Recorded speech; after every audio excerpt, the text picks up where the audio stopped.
chill. He don't ride how we ride for our team, and that's for real. Oh, you said something?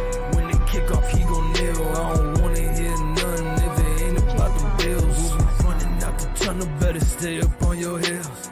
We might leave your ankles on the field, put you on the real. How you feel? Feel the watch the sweep just like a broom. Hail Mary and put his GM in a tomb. Make some room, call it timeout, cause they not ready. Think they feeling all the pressure, cause they know I apply it heavy. Try to cover one-on-one, my cuss gon' be too deadly. Have him watching all that film while he's snuggling on his teddy. Man, who let me step up in the game with a mindset of making sure I'm heard. I'm pointing tenant, it ain't time yet. When it is, I bet you know, don't fix your legs to come around me. If you acting all scary in the snow, oh, you said something? Tell your homie better chill. What's going on, everybody? We ride for our team, and that's for real. Oh, you said something? Welcome to another episode of Bill's World. You know what I'm saying? All right, but what's going on, everybody? Welcome to Bill's World. All right, new theme. Okay, same old crew. I'm Justice General Radford, of course, and as always, I'm with mentor. You know what I'm saying? Leader of Buffalo fan base, championship coach, Bills beat reporter. What don't this man do? Man, Muki's out here. Muki's out here. All right, we got championship coach Muki Hawkins in the building. What's going on, Muki? How you feeling today, man? I'm doing pretty good. Man. Just capping off the month. We are shedding light on mental health awareness. It is the month of May, so we definitely want to, shed everything out, especially with everything that, second year anniversary of 514. So mental health is definitely real, and it's all types of it. Everyone deals with it every day. Everyone in America has some sort of form of mental health. So, it's good just to, share, recognize, and, awareness on that. But man, excited about the season too. Absolutely excited about the season, excited about this episode today. We got a very, very special guest coming later. Of course, former all-pro linebacker / defensive end Shawne Merriman will be joining us later in the program. Mm-hmm. But first off, we're just going to talk about some Buffalo Bills with y'all. We're going to talk about training camp a little bit. And obviously the hot topic is no more Stefon Diggs. He's gone. He's out of here. So what is going to be how the Bills replace not only Stefon Diggs, but also Gabriel Davis's production, right?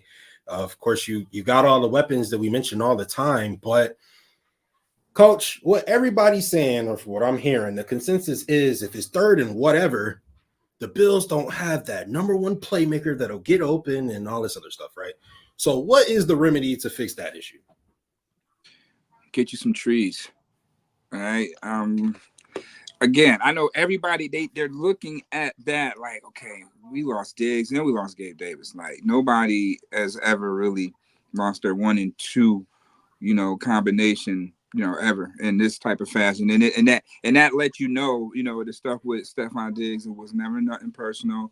It was just business. And I'm glad that Bill's general manager Brandon Beane put that out there, in the interview he did this week. It just makes too much sense to move him now, even though you try to hold on as much as you can. But I mean, let's be realistic, $20 million a guy, he's turning into 30.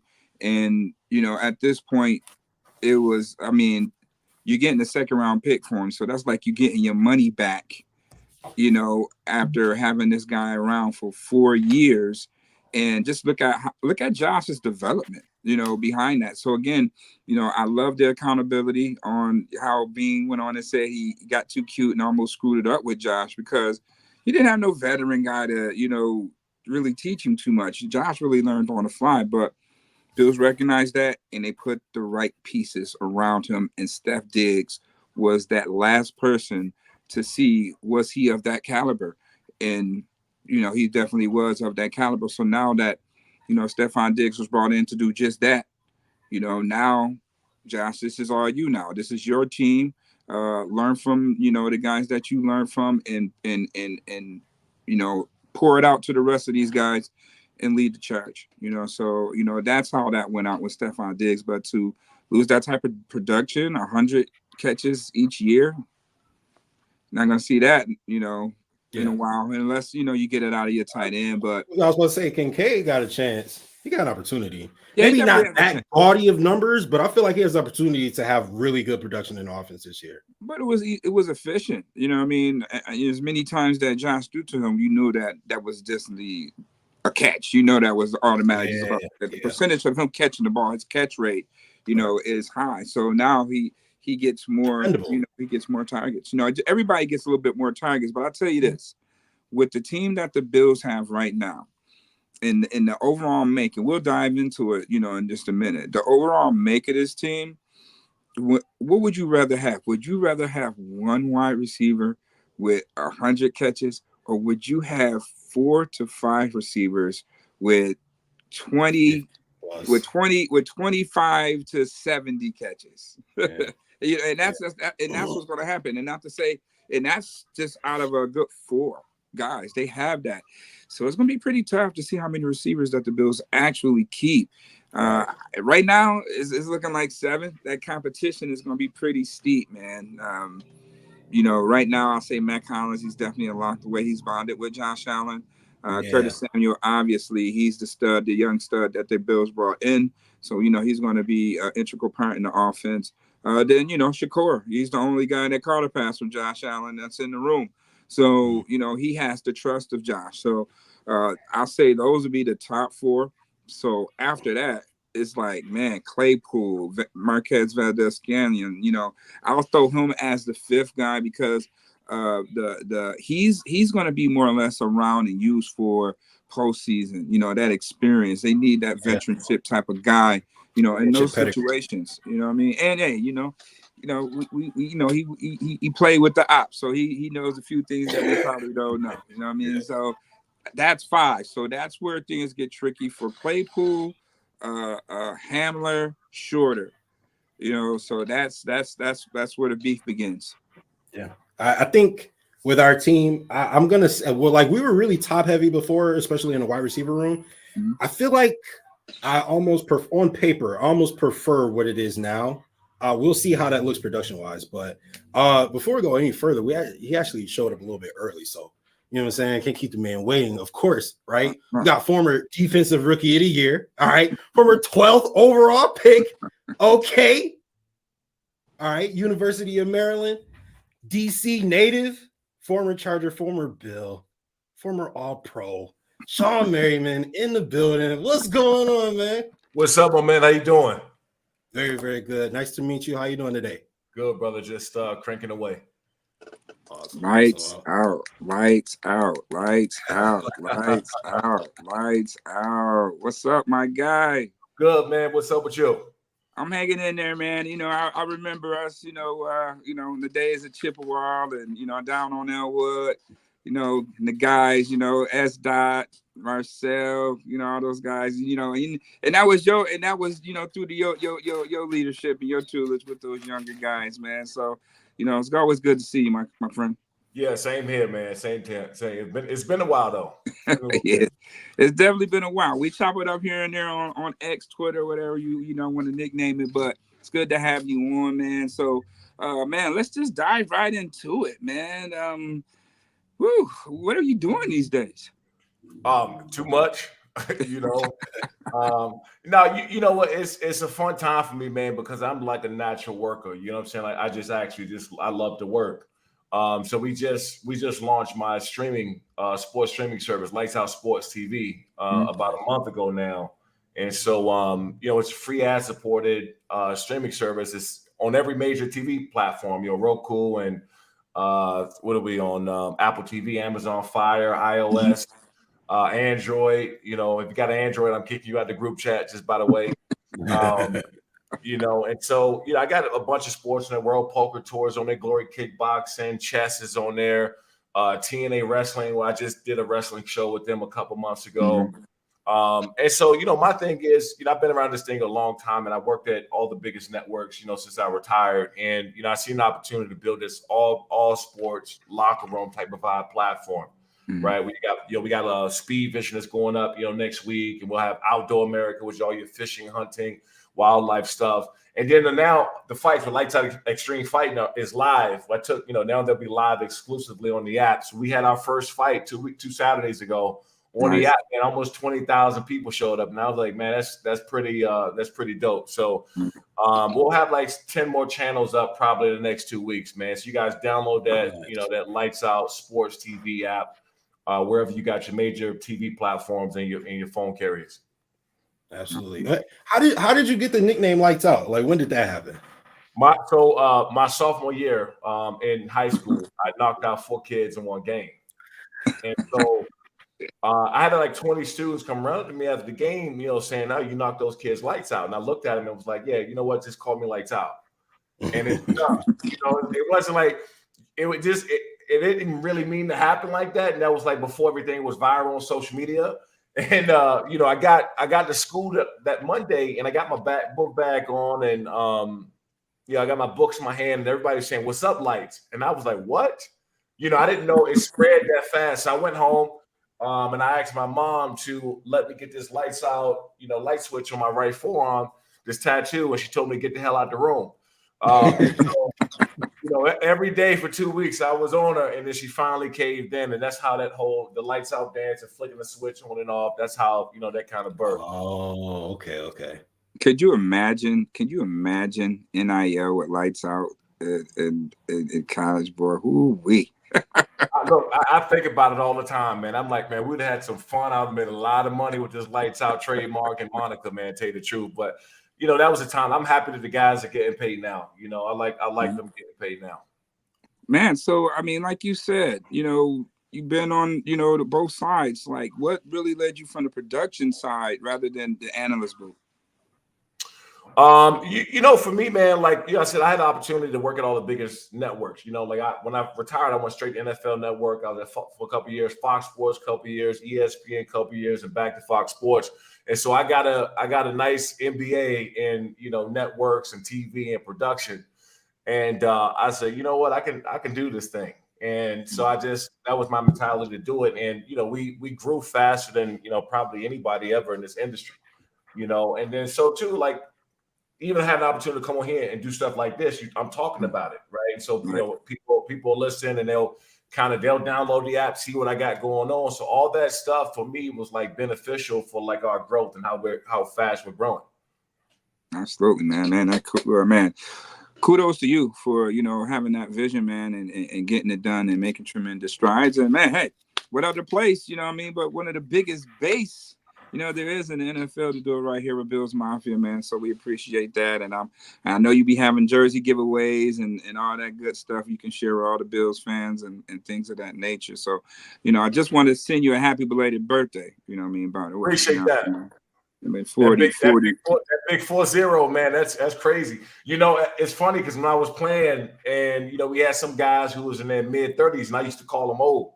I'm saying, like, because I was young, so you think at 35, 40 years old, like you're a dinosaur, and now to be sitting around at 40 years old, I'm like, man, let me take that back real quick. Right. Like, let me retract that. So, but it's cool, man. I appreciate it.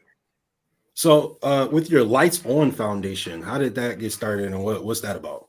Yeah, man. I grew up in PG County, Maryland. I was born in DC, and I grew up in DC and PG County, like in the late, in the 90s, where it was bad. I mean, it was, 2 neighborhoods over from where I grew up at was like listed on the top 5 murder capital of the country for like 5 years straight. And so, we grew up tough, man. We were struggling a lot, got evicted, I lived in cars and shelters. And one time we had the blizzard, I think, of 96 in Maryland. It was like one of the worst blizzards we ever had down there. And I remember being outside with like 2 sweaters on and socks on my hands because we couldn't afford, gloves and coats. And I said, man, I never want anybody to feel like this again. This sucks, right? And so after my freshman year at the University of Maryland, I just started this coat drive, this winter coat drive.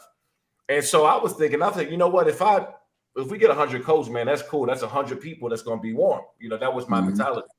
And then we got almost 3,000 coats. And so I was like, you know what? We got something here. So I just finished up, I think, my 20th or 21st annual winter coat drive at the University of Maryland. We collected, almost a little over 30,000 coats. over the past 20-something years. So I think that to me is like near and dear because, everybody is expecting it every year now. Like I can't even call it off if I wanted to. Like I go back and, I'm physically collecting some of the coaching stuff myself and a hockey team and the wrestling team, the basketball team, the football team, former teammates of mine that come out and support this, Vernon Davis and all these guys who I played with still come out and support, man. So I think that's pretty cool. Yeah, man. You always had that forever connection by what you built, right there at the university. They always just had that reunion, more or less, with the guys, and to do that community service still 20 years down the line, bro. That's awesome, right there. That's awesome stuff, man. I mean, you came in here, man, 2000, for a couple of years, 2010 under Gailey and those guys, played with Stevie, Fitz, Jarius Bird, Fred Jackson, Marcel Darius was the big baby at that time. I mean, you was kind of like the big brother of the team, something kind of like Josh Allen is now. So like what is the process like on having to be, the elder statesman, the vocal, the ultimate leader of a team like that when they're young and you're, the guy that's taught to show them the ropes? I remember my first day coming into the locker room, and the first person that came up to me was Stevie Johnson. And he was basically like, man, we trying to do what you guys did out there in San Diego because we were lit, right? We were, had a really good team and we had, we were dominating around that time that I was there. And so I'll never forget that conversation because I knew he mentally was on the right track. Like, this is going to be the guy. Like, Steve's going to be the guy. But another thing that kind of tripped me out was their record wasn't good when I got there. They were like 0-5, 0-6, or something like that. And I was looking around after meeting everybody and seeing everybody practice. I was baffled how the record wasn't good because Fred, like, people don't talk enough about how good Fred Jackson really was. When they talk about running backs and all this, man, like, I played with in my opinion, the top 3 running back of all time. People can debate that on their own time. But I felt like LT was, top 3, you can put him wherever you want to. But when you start talking about running backs, man, it was like elite and powerful guys with leverage, with good balance, and somebody that had speed and size, man. Fred Jackson, dude, like, was on another level. And I played with Jamal Williams with the D tackle in San Diego, and I got out there with Buffalo. And then you got Kyle Williams. Like, he's another one that people don't talk about how good Kyle Williams was. And when you see him, out of the uniform and stuff like that, this dude, he really looked like a football player for real. He doesn't even look like he played. And then he get on that field and tear everybody up, Right. And I was a part of like helping bringing Kurt Morrison there and Mario Williams and Nick Barnett. Like I was on the phone. Like Buddy Nix would hit me up and was like, man, we need you. I know you're close with them. We need your help. No problem. I put on my clothes when they came to the facility. And I got to work. And so that's how, a lot of them, man. So I was fortunate because physically I wasn't the same player when I got there. And they knew that. It wasn't like, we shocked he can't do what he did in San Diego. Like Buddy Nix knew that, I just came off the knee, I had a torn Achilles. Like they knew. They was like, nah, we want you in this locker room for other reasons. And they made that very clear for me. And so I was fortunate because I didn't want to go to Buffalo. I was waived and then picked up by Buffalo, and Buddy Nix, like, I don't give a damn how bad your body is right now. You're coming out here, you're coming. And he said, Shawne, I'll never forget these words. He said, Shawne, trust me, I hear you now, but when you get out here, you're gonna love it. I said, Buddy, I ain't trying to come out there, man. I hear what you're saying. I'll come see y'all after the season, but I don't want to come there. And it was the best thing that ever happened to my career. And I'll tell you why, because we won a lot of games in San Diego. I played with 5 Hall of Famers, right? And so I was fortunate to see that Drew Brees, who got inducted, Drew Brees was there and Phillip Rivers behind Drew Brees. So like that was crazy to even think about that. But I've never experienced that type of love in the fans with Buffalo. And that's why I can't stop talking about Buffalo when everybody bring up the fans and the people there, man, because even though I wasn't the same player, they still treated me like I was that guy like 2, 3, 4 years before. To feel that love, man, I wish that every athlete, every player had that opportunity. I don't know where everybody played at, but I wish every athlete had that opportunity to see what that felt like. Because there was times I was walking on the street downtown, and like on the West Coast, people stop and take pictures and autographs, and sometimes you over there eating, filming, on the corner, filming you while you eating or whatever. Man, like in Buffalo, they'll stop you like and talk to you like you're a second or third cousin. You know, I felt like family. And so, like I said, I wish everybody had an opportunity to experience something like that. Absolutely. So what would you say? What advice would you give to Josh, who's in that similar situation right now? To be patient. To be patient, especially when you're dealing with the younger guys, right? Like, you got to show them how to be a pro. Mm-hmm. And when I got to the Chargers, I was again fortunate because I had LT and Antonio Gates, Lorenzo Neal, Jamal Williams. I had Randall Godfrey, Donnie Evans. I was surrounded by like dudes who were for real and real pro. It didn't play around, like took everything seriously. You couldn't slack off because they'll be on you. And so be patient. Don't get frustrated, but you got to show these guys how to be a pro. Show these guys how to watch film. Show them how to take care of their body. Show them how, you got to bring them along because they're going to be struggling early on to pick up the playbook. They're going to hit that rookie wall somewhere in the middle of the season where they're like, their body going to be shot because that college season is over for them. And then the younger guys who played a couple years in the NFL, Josh has to set the standard and what it's like to be a Buffalo Bill and what it means here to win and what this means to everybody. So that's it, really. He just has to, for one, be patient, but also show and lead the way and show these guys how to be a pro. Absolutely. Justus. So yeah, I was gonna ask, like, when you were talking about being in Buffalo and everybody treating you like family and stuff, you obviously being who you are, former All-Pro, like everybody knows who you are, especially if you come to Buffalo. What were some of the activities that you did here? Like some of the food that you like? Man, let me tell you, I'm embarrassed to say this, but I spent half a day at Duff's. Like Duff's got some good wings, yeah. You know what I'm saying? Like, and I didn't know, and I'm a big wing. I'm from the East Coast, so I'm a big wing guy. And anybody that eat blue cheese, anybody eat ranch and wings, stay away from me because I think you worship the devil. You know what I'm saying? So blue cheese and wings is the only thing that go together. All right. So I just want to make that clear. But I got there, man, in the Anchor Bar and Duff's. What else? The steakhouse is down there. Mother's, I think it was another place I used to love to go to. I don't know if that's around still, but the food, man. Let me, I'm surprised they ain't moved me to D-Taco at some point because I was out there eating. Like I was eating for real. There's definitely some good food in Buffalo, no matter where you go, man. But taking a look at this team now and where it is, what do you think is needed for those guys to reach the ultimate goal? They get so close, and playoffs, they be in dog fights, but just can't get over the hump. What do you think is needed to get there? One of the things we just talked about is Josh Allen. Like, he's elite, and I was at the Chargers Buffalo Bills game his rookie year, and I saw him warming up, and I went down in the field a little bit. And I was like, this dude's gonna be something else. Like, I was like, no, this, and he had this, forget the physical part of it. He had this presence of a leader, right? How he commanded, how he demanded, from everything from his teammates. I'm watching all the mannerisms and I forget the physical attributes. I was like, this dude, he's gonna be a dog.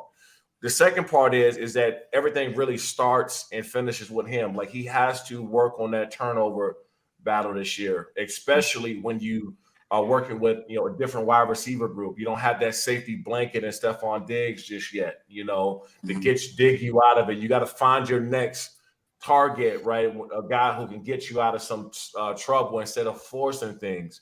And sometimes a lot of those risks for Josh Allen pay off, but it's the ones that bite them, right, that don't pay off, right? The ones that set them back could be the difference maker in them winning or losing. So it starts and finishes with him. He has to, especially more now than any time, work on that turnover ratio. But the other part is find out who's your guy, right? You can spread the ball to 3, 4, 5 guys, but find out who's your guy, because Stephon Diggs was that guy for you that when all else fails, you can go to him. So that one shining star has to go out, but the rest of the guys have to pick up the slack and make plays when they're called upon. Right. And so I'm excited for them this year, to be honest. And I know that they lost, some guys on the defense side of the ball. And I know they lost, some people in the staff and the whole nine, but I'm excited for them because this might be the new fresh energy that they need to go in this season. Nothing against the older guys or whatever, but sometimes you need to bring some new blood, some fresh air in that locker room to get everything back going in the right direction. Yeah, for sure. Yeah, flipping over to the defensive side of the ball real quick, though, because you mentioned how you play with Mario Williams and Kyle Williams and, all those guys. So look at that team. Y'all had a pretty good defense. Really the offense not being able to score was the reason we weren't really competitive like that all the time. But looking at the defense then when you played, being a high caliber defense, are there any parallels or draws you see to this current defense or even like the last year, when it was more people that we knew? The thing, they were always able to get after you up front. They've always been that. And I know they took a hit and lose some guys in the secondary, during the offseason or whatever. But and I Vaughn, because Vaughn is still there, right? So, at the end of the day, I look at Vaughn and I laugh at him because Vaughn, I was one of his first calls when he came out of college. Me and Vaughn talked for like an hour on the phone when he first came out. And I look at him as my little brother, but he's older, right? He has some injuries. He's older. And Vaughn is such a technician and still a great leader where people look up to him. Like, I know that feeling. Like, you physically can't go out and do the things that you used to do, but you got these flash. He's still going to go out there and make some big plays on third down. I'm not saying he's going to take over every game like he used to, but he can still go out and make those plays. But I compared that to the reason why Buddy Nix brought me in, even though I wasn't the player that I once was. And Vaughn can still go out there and make plays, but what he's going to do for those guys up front and teaching them how to pass rush, teaching them, how to take off the ball and learning the snap count and formations of which plays you can ping your ears back and go. So they're still going to go out and do that. I still think that they, are one of the best in the division for sure. The problem is what happens is you got this 3 to 4 year window to get one, right? Because people leave, coaches leave, players leave. Like, so you got, now you got to not rebuild it, because as long as you got a franchise quarterback, you're never rebuilding. But they got some pieces to figure out coming into the season of who's going to be your guy. Well said right there. I can say that ain't better. So you said one of the best in the division. So I gotta ask, like, what's your AFC East hierarchy? I still got them. I still got them as the best. The reason why I say one of is they got a lot of move. I mean, of course, last year they're the best, right? But I would say that coming into the season with them, Miami just signing Waddle to a new deal. Tyreek Hill got a new deal. Tua's about to get a new deal. And what happens is when you don't get that one out of those 3 or 4 years, some of these other teams in the division get better. Aaron Rodgers is going to be back healthy this year. Those guys, so there's going to be a little bit more competition. They got better. New England got better at the quarterback position. So I still think that they're the best going into the season. But when you don't snag one of those trophies in those first 3 or 4 years, while you got that nucleus together, other teams are out here getting better. So there's a little bit more competition leading coming into the season. Very good point. No, you're right. Absolutely. And the Bills have more than, a 3-year. Majority of that core was together for at least 5. Yeah. You know what I mean? So, yeah, that's where you see the turnover now. 28 players is not on this roster that was on last year's roster. So that's more than half the team. So that, that's why we asking those questions because, Shawne, you've been there, you know what it takes, and, you definitely got the job done. But, man, if you're sitting back and watching now, what edge rusher kind of reminds you, of yourself? In the league, I would say I'm still a big fan of Khalil Mack, man. I think that, Khalil, we're very similar in style. In fact, my linebacker coach, John Pagano, was a defensive coordinator, I think, with the Raiders when he got drafted. Mm-hmm. And I was hearing about Khalil when I was out there, so I was hearing about him. So I just didn't know whether his style, but this dude's highlights was insane. But I was like, if this translates to the NFL, this dude gonna be something real. So anyway, my coach was John Pagano. He was my linebacker coach in San Diego, but he was in Oakland. And he called me during training camp, like the second or third day. He said, "Lights." I said, "Coach, what up? Everything good?" He said, "Yeah." This dude, Khalil, yeah.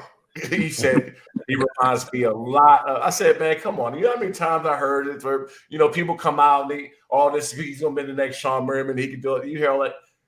And I seen this dude play for the first time, the first game of the year. I called him back and I said, yeah, you wasn't lying. This dude for real. One of those things. I would say Khalil, but there's a lot of dogs out there. Nick Bosa and Myles Garrett, T.J. Watt that just continue to be a terror for this many years, man. There's a lot of dogs out there. Absolutely, man. Yeah, it's definitely a lot of dogs. They get a lot of money too this year, man. Just come to think of it. Ooh, Greg Rousseau's contract $30 million to rush the quarterback. Sheesh. Listen, it's been a couple times, like 3-4 years after I was out, and I want to see if I could just go back and give a little bit more, because the money they handed out now, dude's making $10 million, he off the bench. Right. I'm like, look, I could do that.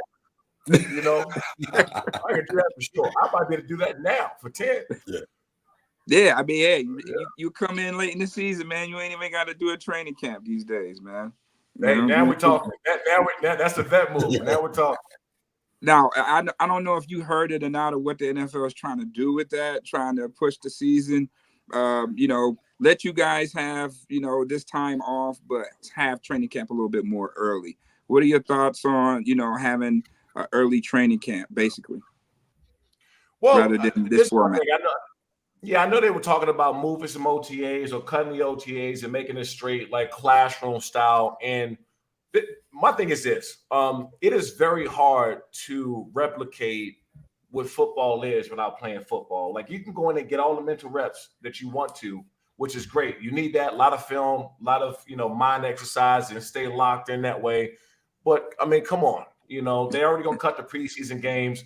And then what happens during the off season, man, you build a lot of camaraderie with these guys. Like you see, oh, this dude a dog, I can work with him, and he gonna go lay it out in the line. Or this dude is lazy, he don't run to the football.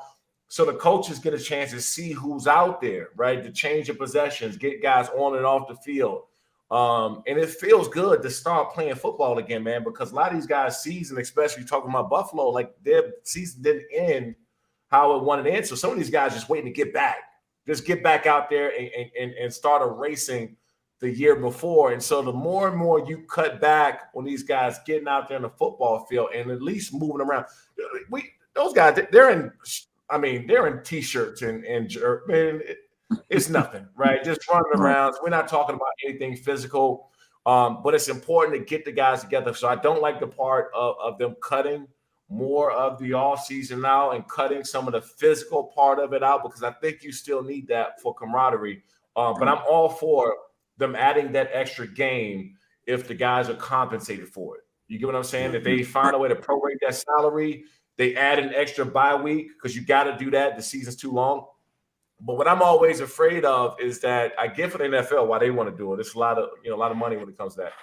But the guys don't get the mentality that some of the guys have in the NBA, right? Too many games, we'll get to the next one. They don't go as hard. What makes football is because you don't have a lot of opportunities. Yeah. You got to go out there for 17 weeks and lay that thing down on the line, and that's it. Most teams, a lot of teams, future is decided by that ninth game of the year. You already know who's moving forward and what the picture looks like. When you start adding games and making it super long, I just don't want those guys to get that attitude that some of the NBA players got.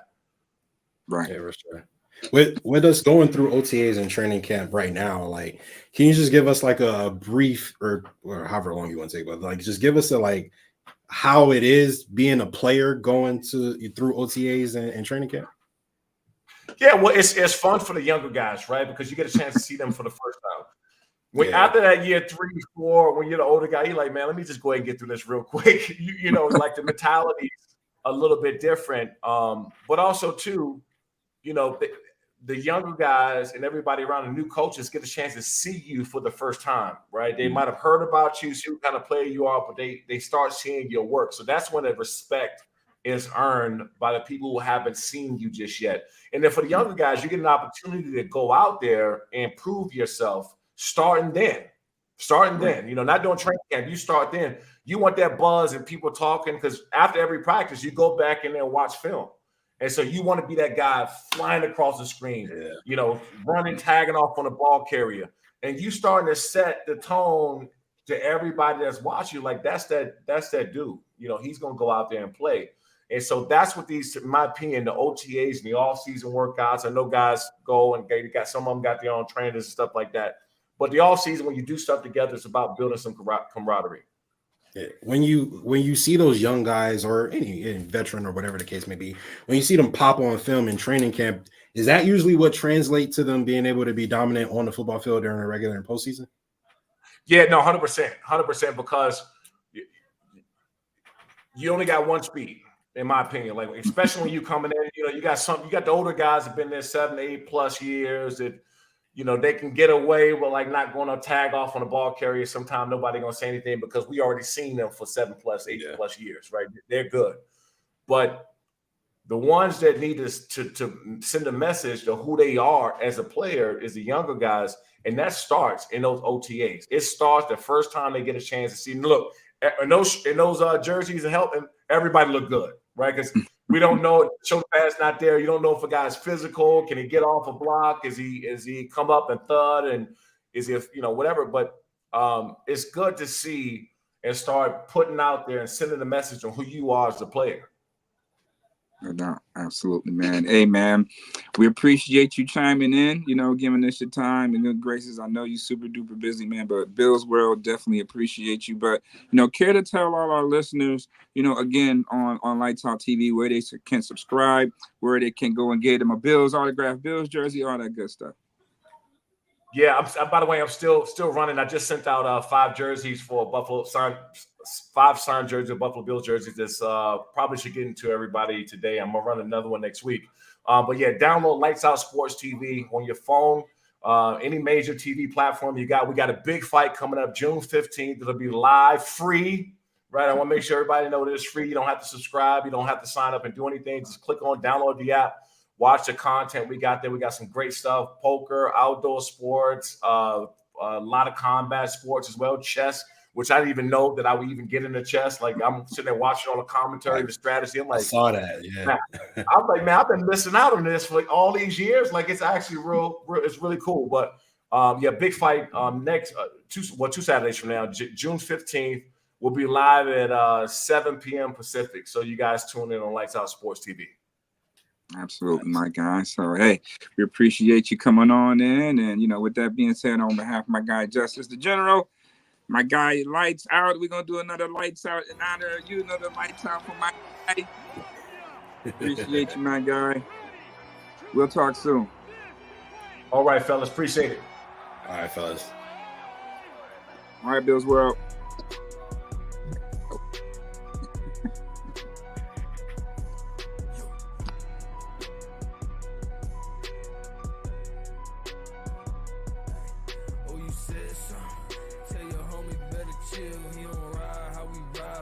Team, and that's for real. Oh, you said something.